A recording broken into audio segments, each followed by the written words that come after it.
Even before the COVID pandemic, we knew that we had a burgeoning mental health crisis. The COVID pandemic has accelerated that.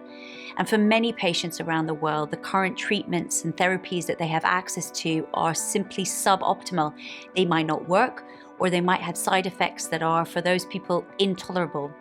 I'm really excited to see some of the major breakthroughs that have been coming in the field of psychedelics over the last 12 months.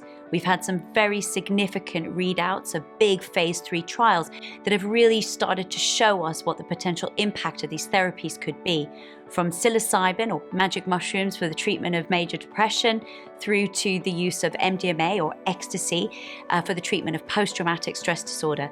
It really does look like we could have a mental health revolution in therapies on our hands. We've been helping clients across the industry with a whole range of different issues, from areas in research and development, thinking through things like indication prioritization and indication sequencing, right through to pre-commercialization planning, so thinking about all of the necessary requirements that need to be in place before these therapies come to market. For example, what kinds of protocols will need to be put in place to deal with these types of drugs, right the way through to the infrastructure that will be required in the healthcare side, the types of delivery innovation that we might see, for example, virtual reality and other types of digital therapy, and indeed also issues in the supply chain.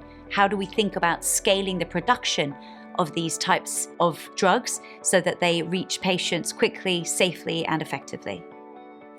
Another area that we've been spending time helping our clients think through is in the area of infrastructure. So what infrastructure will be required for the safe and effective delivery of psychedelic therapies?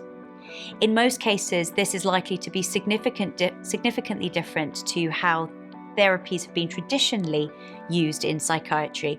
And so we need to think through very carefully how to deliver these types of drugs and indeed therapies in a safe and effective way for patients.